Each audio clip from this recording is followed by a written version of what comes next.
Bonsoir à tous chers amis et bienvenue pour ce 103e Behind the Ring. Nous avons le plaisir ce soir d'accueillir un personnage bien connu de la boxe anglaise en France. Il s'agit de David Papeau.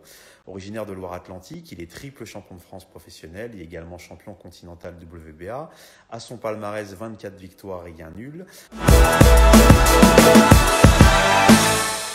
Salut David, Salut, tu vas bien? ça va et toi? Oui, super, super. Et merci tout d'abord de nous offrir un petit peu de ton temps. C'est très sympa à toi. Je suis vraiment ravi de pouvoir échanger avec toi. Merci à toi aussi de m'avoir invité, hein. Avec plaisir, c'est avec plaisir. Je vais te laisser la parole, David, pour qu'on puisse aller à ta rencontre. S'il y a encore des gens qui ne te connaissent pas, si déjà tu peux te présenter en tant que personne, qui est David Papeau? Donc voilà, David, j'ai 30 ans. J'ai commencé la boxe à 5 ans par Oui, le full contact. oui, intéressant. Et à l'âge de 14 ans, je me suis dirigé vers la boxe anglaise. D'accord. Ah, tu faisais de la boxe pied-point, donc au démarrage, du Ouais, full c'est ça, contact. ouais. C'est Ouais, intéressant ça. exactement, ouais. D'accord. Alors, Mais qu'est-ce qui t'a poussé à switcher vers la boxe anglaise? déjà, j'avais dans mon quartier, il y avait un club qui était basé à 50 mètres de chez moi. Oui, Et un ami à moi du full contact avait comment pas mal de difficultés avec les points. Il était oui, vraiment très fort des jambes, mais du coup, il voulait se diriger vers la boxe anglaise. d'accord, Et il m'a demandé si je voulais faire une année avec lui comme ça pour tester, tu vois. d'accord. Du coup, j'ai dit, bah ouais, pourquoi pas, on va voir ce que ça donne. Et directement, il y a eu le bon feeling avec les entraîneurs, la progression, sachant que moi, j'étais beaucoup plus à l'aise avec les points que les jambes. Oui, Et voilà, une première année où j'ai créé pas mal de surprises. Et puis, du coup, après, je me suis orienté que sur la boxe anglaise. d'accord. Là, tu dis que tu avais 14 ans, donc à ce moment-là, tu étais en boxe éducative, donc. Non, non, non, j'ai commencé, ouais, j'avais 14 ans, 14 ans et demi à peu près. Et Ouais. du coup, ils m'ont proposé d'aller en boxe éducative. Mhm. Mais je leur ai dit que j'avais 10 ans derrière moi de full contact. Donc, ils m'ont mis D'accord. directement en boxe amateur. Et, D'accord. Et c'est logique souvent. C'est vrai que les gens ouais, qui sont voilà. transfuges du pied-point passent tout de suite après dans les catégories supérieures. C'est bien ça. Ouais, c'est ça. Et puis, nous, on était au club de pied-point. C'était un club vraiment de guerriers et tout. Ah ouais. Donc voilà, Pour info, c'était quel club en pied-point? Parce que moi, je viens du pied-point. C'était quel club? les Trignac. D'accord. Très bien. Ok. Ok. Ouais. Très bien. Super. Excellent. Alors, pour détailler un petit peu donc ta boxe, donc tu l'as dit, tu viens du pied-point à la boxe anglaise. Aujourd'hui, selon toi, c'est quoi les grosses forces de ta boxe?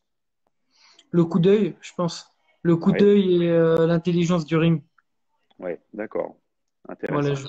ouais, je mets vraiment tout en œuvre pour voilà, que le combat, on va dire, comment expliquer ça? Essayer de rendre l'adversaire le moins compétent possible. Ouais, ouais, ok. Intéressant. Intéressant. Tu as un bonjour de Lancelot de la Chapelle dans Ah, les commentaires, qui bonjour te à lui. salue. Et d'ailleurs, on serait ravis de te recevoir également en interview. Ah, ouais, très Ouais, très fort, Lancelot. ouais, absolument, tout à fait. Alors, je voudrais évoquer un peu tes souvenirs sur le ring, David. C'est quoi aujourd'hui pour toi l'un des meilleurs moments ou les meilleurs moments que tu as passé sur le ring qui t'ont marqué de manière positive? Bah, peut-être pas le meilleur moment, mais le gros point, c'est voilà, le combat aux États-Unis. Oui, tu peux le Il y détailler? avait énormément d'anciens champions du monde. Ouais, Il y avait Sean Mosley, et j'en ouais, passe. ouais, ouais. Pas mal de grosses pointures.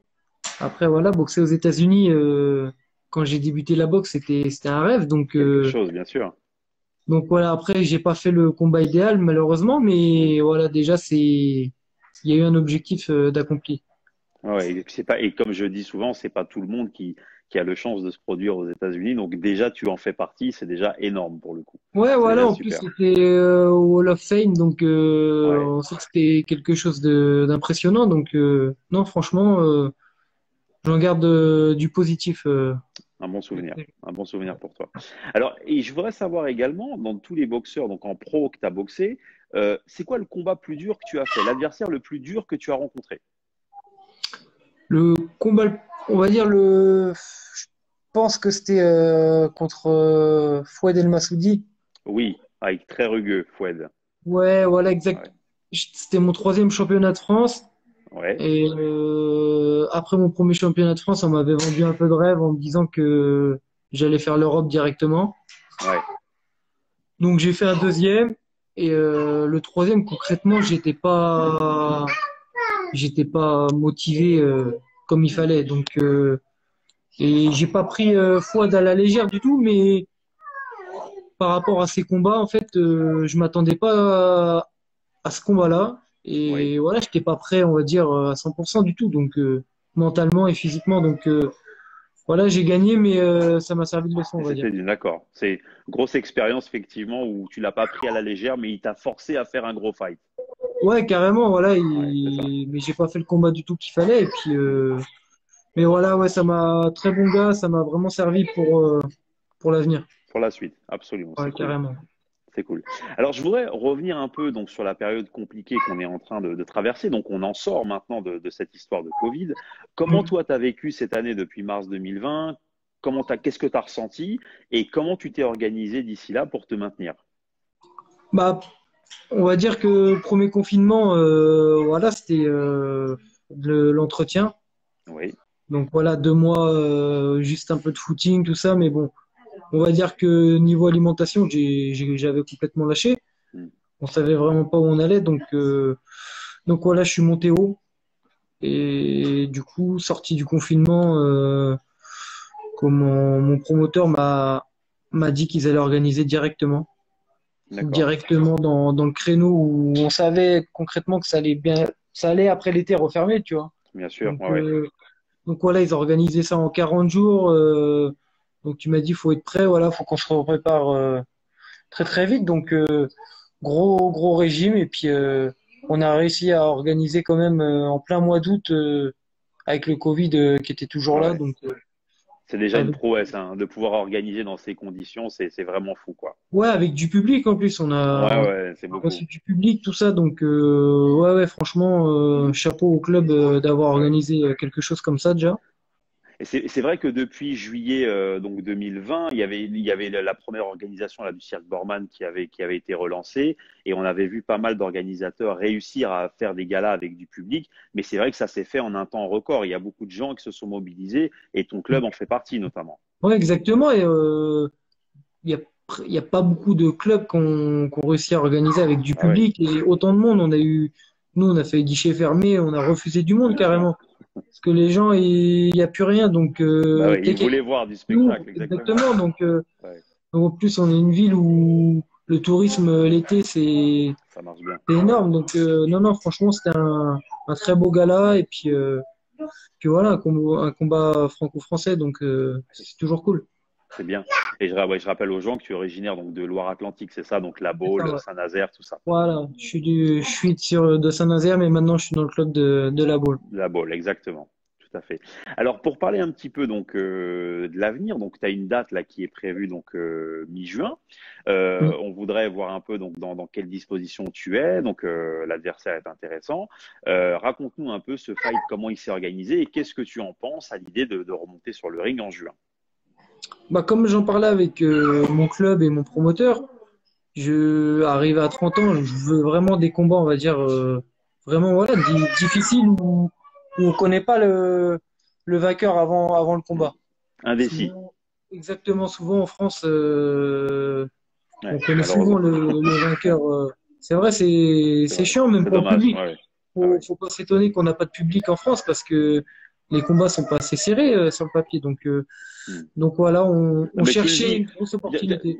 Juste une précision, David. Ça, c'est vrai que c'est un mal criant de la boxe anglaise. Tu vois, par exemple, dans le pied-point, les gens s'affrontent, les meilleurs s'affrontent, et peu importe le résultat, ce qu'ils veulent donner, c'est des gros combats. C'est vrai qu'en boxe anglaise, il y a ce côté un peu carriériste, un peu calculateur, qui fait que tu essaies Exactement. d'empiler les Mais victoires. je pense que le problème aussi, certes, il vient des boxeurs parce que Hmm. comment on est acteur, mais il vient aussi des promoteurs où les Bien sûr, promoteurs, dès que tu as une défaite, ils il t'existent te plus coupe. pour eux. C'est vrai, il te coupe. C'est vrai. Et c'est à cause de ça que les gens prennent plus de risques.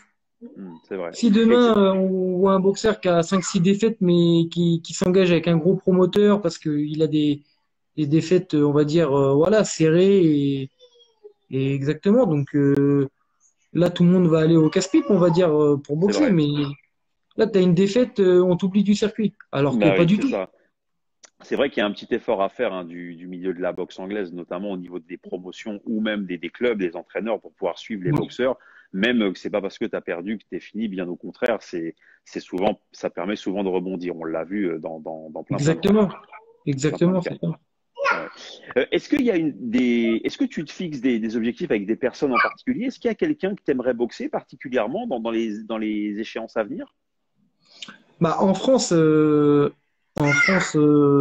mon niveau, comme je l'ai dit, je voudrais boxer le meilleur. Oui, Le meilleur à l'heure actuelle, c'est Michel Soro. Donc, oui, c'est sûr que avant d'aller voir les Américains, tout ça, le but un jour, c'est de pouvoir le boxer. oui. Donc, ça, c'est l'objectif. Ça sert à rien d'aller voir de dire je veux Canelo, je veux un tel, je veux un tel. Déjà, il y a Michel Soro en France, déjà. Par Et étapes. pour aller voir ailleurs, faut battre un gars de ce calibre. Donc, D'accord. après, Effectivement, c'est. Michel, lui, c'est différent. Il a fait le ménage en France Hmm. et il a fait des championnats du monde, tout ça. Donc, lui, c'est normal qu'il regarde pas derrière lui, hein. C'est normal, ouais. Là, on l'a Exactement. reçu d'ailleurs en interview il y a 3 semaines. Et effectivement, c'est vrai qu'il est maintenant des objectifs mondiaux. Comme tu dis, c'est vrai qu'il a fait le ménage, mais néanmoins, c'est un objectif pour toi en tout cas. Mais ouais, voilà, moi, c'est un Ouais, objectif. Après, très bien. voilà, j'en fais pas une affaire d'État ni rien, mais Je comprends. C'est un si un jour on challenge. me propose, en tout cas, j'accepte. Tu relèves le défi. C'est impeccable, Ouais, carrément. impeccable. Est-ce que tu t'es posé la question de savoir ce que tu voulais faire, par exemple, après la boxe? Non, franchement, après, en tout cas, pas entraîneur. Ouais, Voilà, un peu on va dire, si, de coaching, tout ça, mais pas ouais. entraîneur à De 100% club, où, quoi. ouais, les entraîneurs, ils prennent trop de temps pour nous et je C'est suis beau, pas c'est prêt difficile à, hein, voilà. Ça fait à faire 25 ans ce que je fais de la boxe, sacrifice. Ouais, je pourrais pas continuer en tant ouais. qu'entraîneur.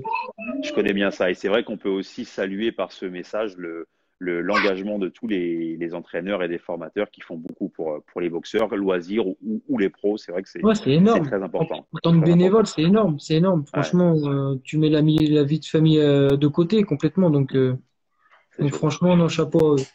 Ouais, bravo à eux.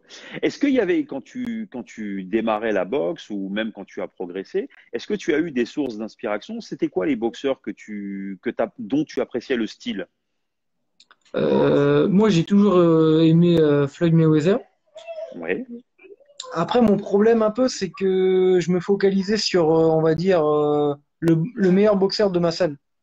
oui, Et souvent, une fois que j'arrivais à son niveau, je me dis, tiens, objectif, objectif atteint, ça sert plus à rien de trop travailler. Quand j'étais amateur, c'était un peu dans cette optique-là où j'étais, où quand j'étais petit, je me disais, tiens, être en équipe de France, ça serait magnifique. Et une fois que je suis rentré en équipe de France, bah ouais, mais j'avais plus l'objectif, par exemple, de vouloir faire les JO ou devenir champion du monde amateur. J'avais pas cet objectif-là, donc concrètement, je me mettais plus dans le rouge ni rien. Je m'entraînais pour faire le poids et quand je suis passé pro, après j'ai compris que fallait que j'aille au bout de moi-même et plus avoir on va dire un modèle ou quoi que ce soit. Fallait que voilà, ouais, faut que j'aille au bout de moi-même et puis on verra ce que ça donne avec les très titres. bien. Très bien. Une belle détermination. Est-ce qu'il y a quelque chose que tu regrettes aujourd'hui d'un combat ou de la boxe en général? Est-ce que tu as un regret, par exemple, d'un combat ou un truc que tu aurais pu mieux faire? Mais après, ouais, il y a beaucoup de combats où j'aurais pu mieux faire parce que on peut toujours mieux faire, mais Euh, ouais, j'aurais peut-être voulu être dans l'équipe que je suis aujourd'hui. Là, j'aurais peut-être dû sauter le pas bien avant. Plutôt? Ouais. Ouais, exactement. Ouais. Que d'attendre qu'il y a des petits problèmes, tout ça, j'aurais dû, ouais. Ok. Après, c'est comme ça. On refait pas l'histoire, on Ouais. savait pas. Ouais, ouais. C'est des On remords, mais refait. pas des regrets, hein. De toute façon, C'est, c'est une très belle phrase pour la conclusion. Pas de remords, mais pas de regrets. Exactement. C'est très bien. Très, très bien. bah ouais. Je voudrais te remercier pour le temps que tu prends avec nous. on va conclure cette interview et je voudrais te laisser le mot de la fin. Si tu souhaites remercier des gens, passer un petit message, je te laisse une tribune libre où tu peux t'exprimer si tu le souhaites.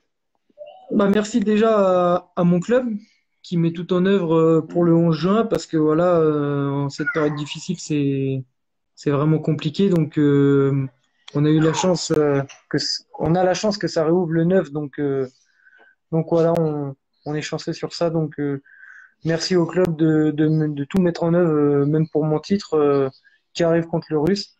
Mhm. Merci à toutes les personnes qui me soutiennent et venez, venez le 11. Oui, nombreux. la bi- Il y a la billetterie en ligne. Exactement. N'hésitez pas à prendre votre place d'ailleurs. Merci beaucoup, David, pour le temps que tu as Merci pris, à toi. partagé. C'est très gentil à toi. Et c'est un honneur pour nous de toujours pouvoir échanger avec les boxeurs. Et je rappelle à tous les spectateurs qui ont regardé ce live que vous pourrez le retrouver sur le compte Instagram de l'Apollo Sporting Club et aussi sur le compte de David parce qu'il sera tagué. Donc, n'hésitez pas à lui envoyer de la force. Merci à Merci tous. beaucoup. Merci, David. Et bonne soirée à toi. À très Merci. Bonne bientôt. soirée à toi. Salut. Et bonne soirée à tous.